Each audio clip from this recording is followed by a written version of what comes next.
ಕೋಟಿ ಕೇಳಿದ್ರೆ ಗೃಹಲಕ್ಷ್ಮಿ ಹಣ ನಮಗೆ ಬೇಕು, ಬರಲಿಲ್ಲ, ಉತ್ತರ ಸಿಕ್ಕಿಲ್ಲ ಅಂತ ಸರ್ಕಾರವೇ ಬದಲಾಗೋಯ್ತು. ಇನ್ನು ಉತ್ತರ ಸಿಕ್ಕಿಲ್ಲ ನಿಮಗೆ, ನೀವು ಅಷ್ಟೆಲ್ಲ ಪ್ರಯತ್ನಗಳನ್ನ ಮಾಡಿದ್ರೆ 5,000 ಕೋಟಿ ವಿಚಾರ. ನಾನು ನಿಮ್ಗೆ ಹೇಳ್ತಾ ಇದ್ದೀನಿ, 5,000 ಕೋಟಿ ಅವ್ರೇನ ಕೊಟ್ಟಿಲ್ಲ ಅಂದ್ರೆ ಯಾವುದೇ ಕಾರಣಕ್ಕೂ ನಾನಂತೂ ಬಿಡಲ್ಲ, ಯಾವುದೇ ಕಾರಣಕ್ಕೂ ಬಿಡಲ್ಲ. ಕೊಡಿಸ್ತೀನಿ, ಇದು ನನ್ನ ಮಾತು. ಕೊಡಿಸ್ತೀನಿ, ಯಾವುದೇ ಕಾರಣಕ್ಕೂ ಬಿಡಲ್ಲ. ಅದೆಂಥ ಹೋರಾಟ ಆದರೂ ಸರಿ, ನಾನು ಹೋರಾಟಕ್ಕೂ ಇಳಿಯೋಕ್ಕೆ ನಾನು ಸಿದ್ಧ ಇದ್ದೀನಿ, ಹೋರಾಟಕ್ಕೂ ಇಳಿಯೋಕ್ಕೆ ನಾನು ಸಿದ್ಧ ಇದ್ದೀನಿ. ಅದು ತಯಾರಿನೂ ನಾನು ಮಾಡ್ತೀನಿ. ಯಾವುದೇ ಕಾರಣಕ್ಕೂ ಈ 5,000 ಕೋಟಿ ಮತ್ತು ಈ ಅನ್ನಭಾಗ್ಯದು 700 ಕೋಟಿ ಇವೆರಡೂ, ಯಾಕಂದರೆ ಇವೆರಡೂ ಕೂಡ ಸುಮಾರು ಒಂದು ಅನ್ನ ಇದು 2,000 ಇದ್ರದ್ದು 1 ಕೋಟಿಗೂ ಹೆಚ್ಚು ಜನಕ್ಕೆ ಹೋಗ್ಬೇಕದು. 1 ಕೋಟಿ ಹೆಚ್ಚು ಜನಕ್ಕೆ ಮಹಿಳೆಯರಿಗೆ ಹೋಗ್ಬೇಕು. ಈ ಅನ್ನಭಾಗ್ಯದಂತೂ ಕೂಡ ಇನ್ನೂ 4 ಕೋಟಿ ಜನಕ್ಕೆ ಹೋಗ್ಬೇಕು ಅನ್ನಭಾಗ್ಯದ.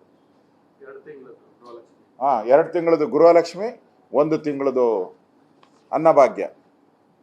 ಇವೆರಡನ್ನೂ ಬಿಡಲ್ಲ, ಯಾವುದೇ ಕಾರಣಕ್ಕೂ ಬಿಡಲ್ಲ. Any cost,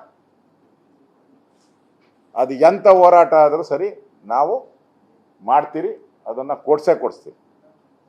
this BJP taken a challenge. ನೀವು ನೋಡ್ತೀರ ಅದನ್ನ ಏನು ಮಾಡ್ತೀರಿ. ಬರಲಿ, ಅಧಿವೇಶನ ಬರಬೇಕಲ್ಲ. ಆ ಅಧಿವೇಶನದಲ್ಲಿ ಹೇಳಿದ್ದಾರೆ, ನೆಕ್ಸ್ಟ್ ಅಧಿವೇಶನದಲ್ಲಿ ನಾವು ಮಾಡ್ತೀವಿ. ಹೂನಪ್ಪ, ನೆಕ್ಸ್ಟ್ ಅಧಿವೇಶನಕ್ಕಾಗಿ.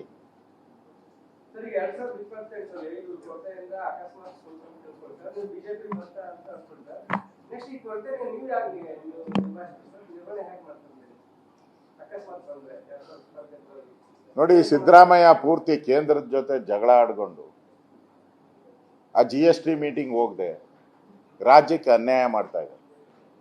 GST ಮೀಟಿಂಗ್ ಹೋಗಿ ನಮ್ಮ ರಾಜ್ಯಕ್ಕೆ ಏನೇನು ಅನುದಾನಗಳು ಬರಬೇಕಾಯಿತು ಕೇಳೋ ಅಂಥ ಸಭೆ ಅದು.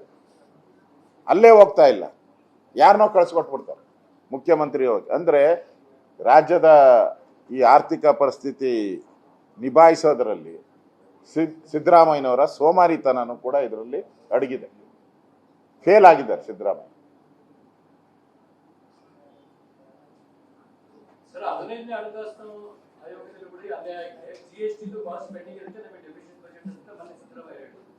ಭಾಷಣಕ್ಕೆ ಸಿದ್ದರಾಮಯ್ಯ ಇವೆಲ್ಲ ಹೇಳ್ತಾರಲ್ಲಪ್ಪ, ಭಾಷಣಕ್ಕೆ ಅಷ್ಟೇ.